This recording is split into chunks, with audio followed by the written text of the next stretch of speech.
Video, let us go over this keyword in this video in some depth. Before starting the video, hit the subscribe button and enable notifications so that whenever I release a new video, you can get a direct notification and won't have to search the video manually. This keyword is one of the most confusing things that a new learner might encounter and may find difficult to understand in one go.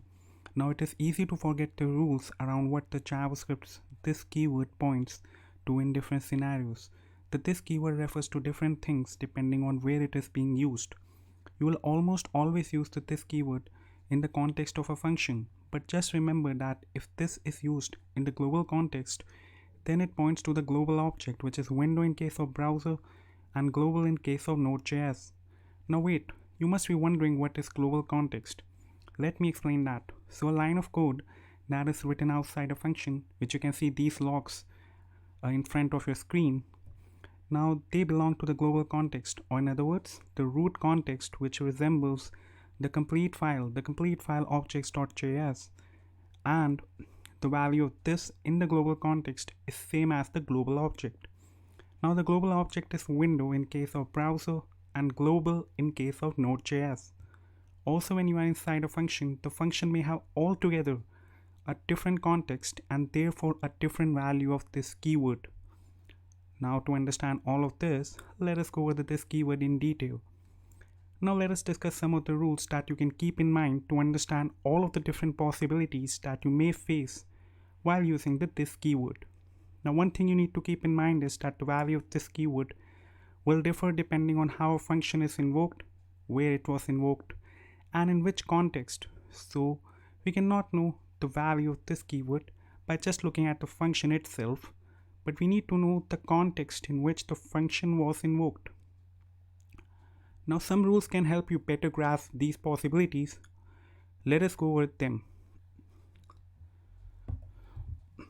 Now the first one is this in global context. Now if I directly log this keyword to the console, so here this keyword should refer to the global context, which is the window object. So if we go back to the browser, you can see we are getting window logged to the console. Now back in my Visual Studio Code, here you can see that this will log the global object. Even if you make use of the strict mode here, it will log window only to the console. Now let us see this in a normal function.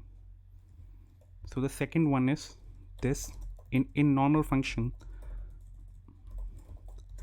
that is called inside the global context. So we'll invoke this function that we are going to define, a normal function inside the global context. So I will say function,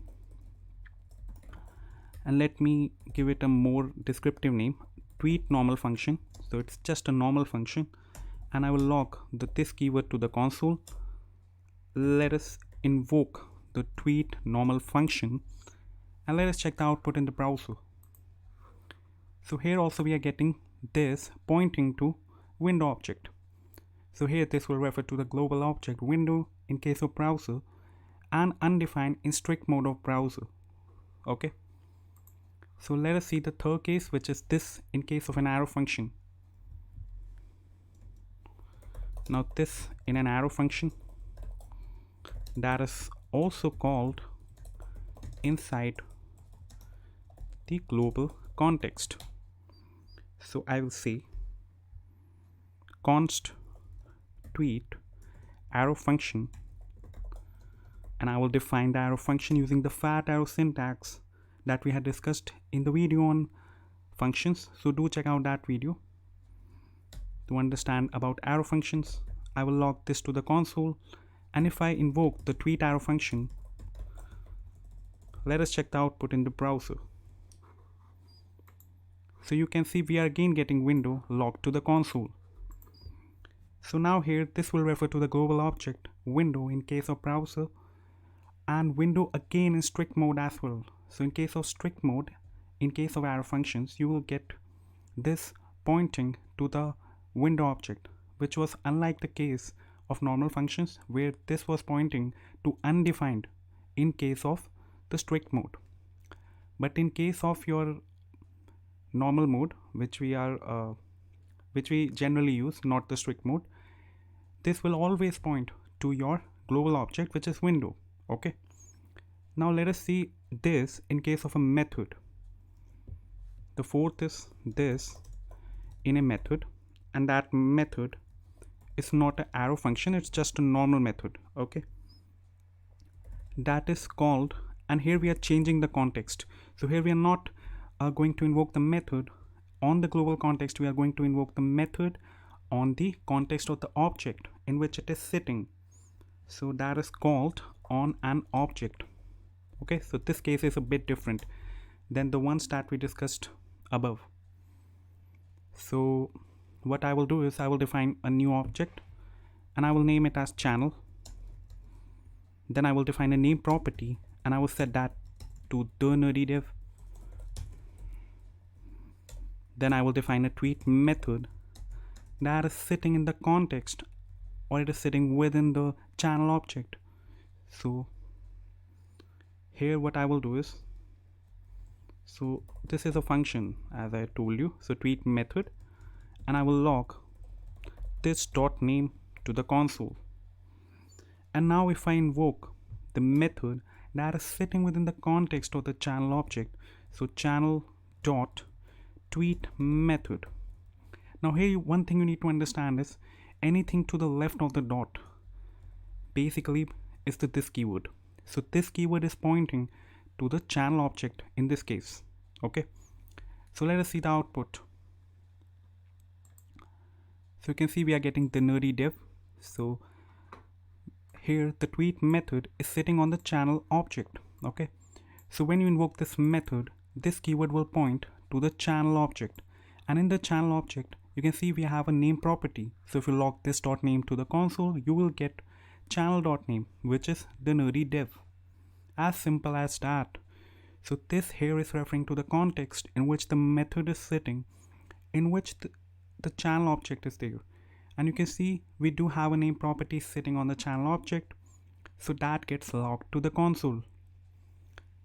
So moving further, let us see how we can use this in a arrow function method. And again the context will be an object only. So this in a method, so arrow function method, and that is again called on an object. Now here also object will serve as the context. Okay, so I will define another object channel 2, and I will say I will set name property to the nerdy div, and I will define a tweet arrow method. So this is an arrow function. Again use the fat arrow syntax, and I will log this dot name to the console. Now let us invoke the tweet arrow method that is sitting in the context of the channel 2 object. So channel 2 dot tweet arrow method, and let us see what we get as the output. So you can see we are getting nothing. So we got nothing here. The nerdy div is not getting logged to the console here. Okay, so what is the problem here? It logs nothing to the console, okay, in the global context, because here as you can see that this keyword is not referring to the channel 2 object. It is referring the global context. Okay, so if you log this dot name to the console, it will log nothing because the name property is not defined on the global context. Okay, so this is how we can refer this keyword to the global context inside an object, as you can see, using an arrow function. In the strict mode, this will refer to the global object window even in strict mode. Okay, so in both the modes, this keyword is going to refer to your global object. Now after going some of these rules, I think you developed some concrete understanding of the this keyword. Now let us see more examples that can help to understand each of the rules that we discussed above, even in more detail. How to figure out what this keyword is referencing. Now to understand this, let me define a student object. So I will say const student, and I will set that to an object. I will define a key enrollment number and set that to SA2013 21242. So this is an enrollment number. Then the name of the student, say Alex, and the course computer science, year, say 2020. Show status, let us define that as a function. And here what I will do is I will log console.log, and I will use the template strings, and I will set this dot name. So name is set to name colon this dot name, enrollment number, I will say this dot enrollment number, and okay, and another log to the console. I will say course and year. So this dot course and this dot year. Okay, so this is our student object where we have some bunch of properties, and we also have a property that is set to a method or a function, as you can see. So the show status is a method that is defined on the student object. So let us see. Now if I invoke the show status method that is sitting on the student object, so student dot show status. Now let us go back to the browser to see the output. So you can see we are getting two logs on the console. So the name, enrollment number, course and year all are getting logged to the console. So here also this keyword, as you can see, is referring to the object that is sitting to the left of the dot. So you can see to the left of the dot we have the student object, and therefore when you're invoking this show status method that is defined within the context of the student object, that this keyword will point to the object that is sitting to the left of the dot, which is student, and therefore when you log this course, this name, this enrollment number, this year, all these properties that are going to get referenced are going to referenced under the student object, and therefore they are getting logged to the console.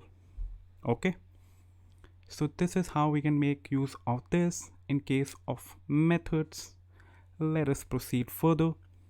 So in the given example, as you can see, student is to the left of the dot, as I just said, which means that this keyword here is referencing the student object. So it seems as if inside the show status method, the JavaScript interpreter changes this keyword to the student object. So if this example didn't give you a real feel of this keyword, let us go over one more example. I will define a user object. So I will say const user, and I will set some properties here. So I will say name Christina, age 25, greet method, a function, and it will say console.log, hello, my name is this dot name. And then what I will do is I will define yet another object, and I will nest that within our user object. So I will say mother, set that to an object, and inside the object I will set some more properties. So I'll say the name of the mother is, say, Jenny. Now here also I will define a greet method, but this greet method is sitting on the mother object, which is the context for it. So I will say greet, set that to a function, and I will log I am back this dot name. Okay, so this is our complete object for user. Now if I invoke the method greet that is defined on the user, so I will invoke user dot greet. So I'm invoking the greet method that is sitting directly on the user object, okay, which is this one. Let us see what we get in the output.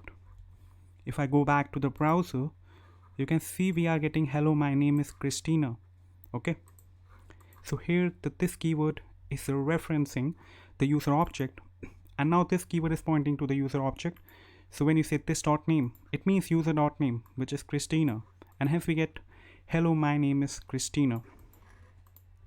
So whenever you are trying to figure out what this keyword is referencing, you need to look at the invocation first. So what is our invocation? Our invocation is the greet method, okay. So after looking at the invocation, then see what is to the left of the dot. So to the left of the dot, you can see we are having the user object. In this invocation, user is to the left of the dot, which means this is going to reference the user. As simple as that. But if I say, let us do a twist, I will say user.mother.greet. Okay.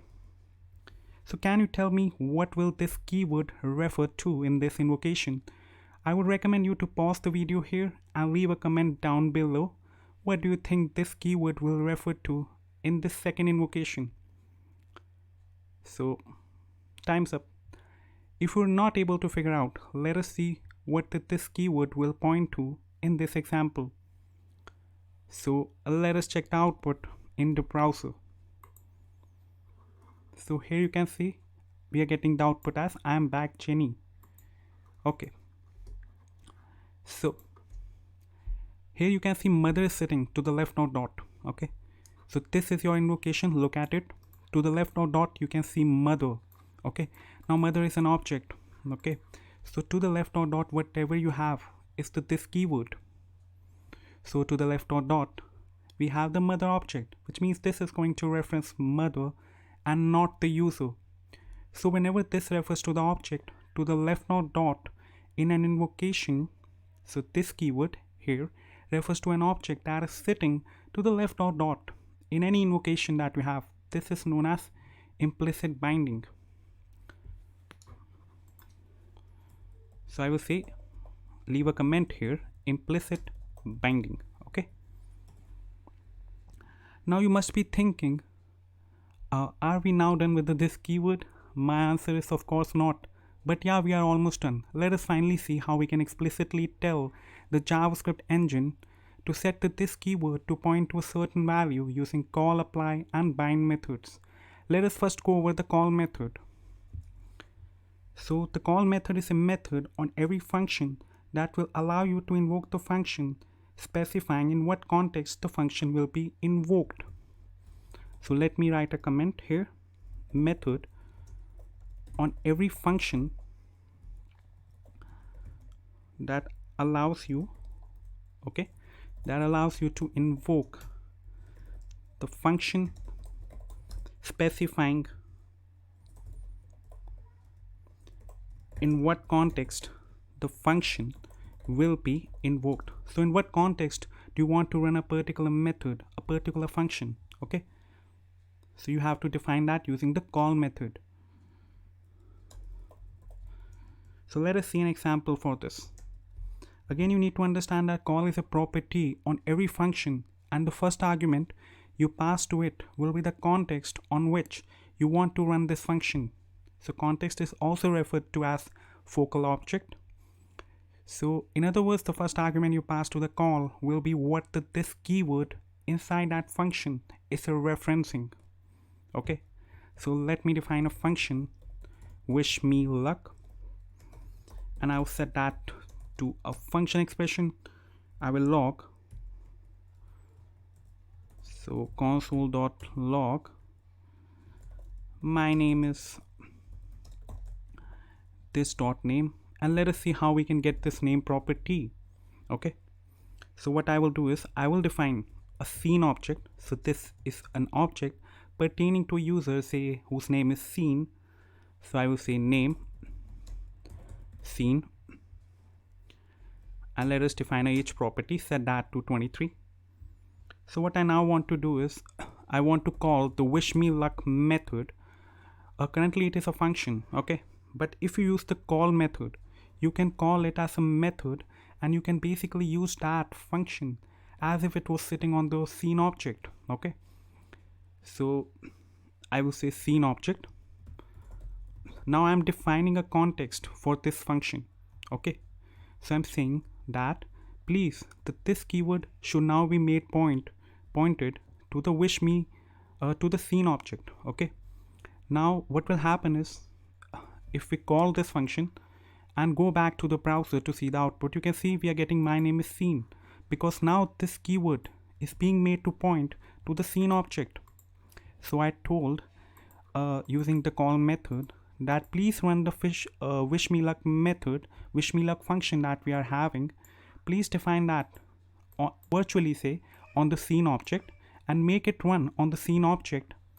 So now that this keyword will refer to the scene object. Okay, so we are running this function on the context which is scene object using the call method. So this is about the call method. Let us move forward with the apply method. Now the apply method is exactly the same thing as .call, but instead of passing in arguments one by one, you can pass in a single array, and it will spread each element in the array out for you as arguments to the function. Let us understand this with the help of an example. So what I will do is apply method. So I will define a function called as tell hobbies, and I will pass some bunch of hobbies here. So hobby 1, hobby 2, hobby 3, so say 3 hobbies, and I will log to the console, hello, my name is this dot name, and my hobbies are so we have 3 hobbies, so let us define all of them in the template string. So hobby 1, hobby 2, hobby 3. Now I will define an array of hobbies. So I will say const hobbies, and I will say gardening, say listening to music, and exercising. So let me define an object now. So I will say const me, and I will name that to Alex, say age as 21. So what I will do is I will say I want to run the tell hobbies function.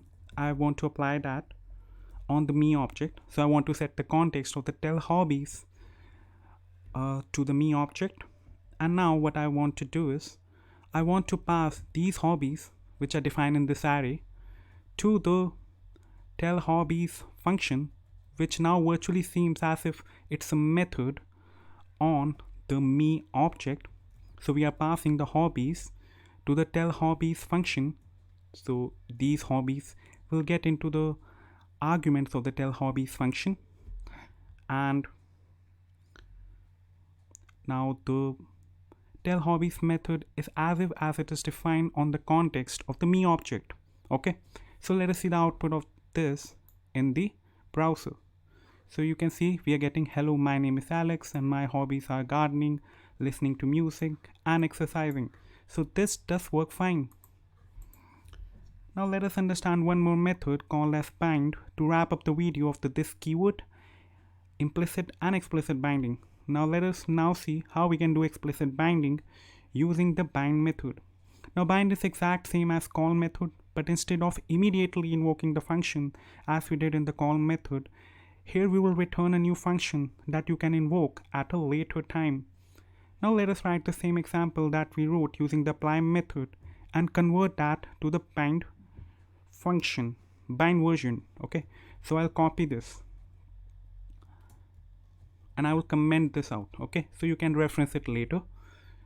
So we will be working with the bind method. I will paste this here, and let us make some changes here. So the tell hobbies function should look like this only, and even hobbies should look like this only. Okay, so what I want to now do is, instead of using the apply method, I now want to use the bind method. And one thing more, now I don't have to pass the hobbies array. Instead of that, I will pass individual elements from the hobbies array. So I'll use the spread operator, and this will basically spread out all the elements that are sitting in the hobbies array as if they are elements. So we'll pass these elements directly to the tell hobbies function, and when we bind that to me, then it will become a method on the me object when we bind that. Otherwise it's just a normal function, but using the bind method, now this function is defined as a method on the me object, and we are passing these hobbies directly as elements, as arguments to the tell hobbies method. Okay, so this was about the bind method. So if you don't know about the spread operator that we're using here, what it does and when and where to use it, the link for the video on spread operator can be found down below. So let us see the output in the browser. So now you can see we are getting, okay, so let us make a reload.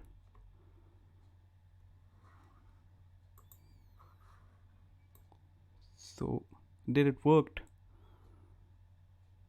Okay, so this will not work. The reason behind this is this will return as a function. Okay, we are not storing that.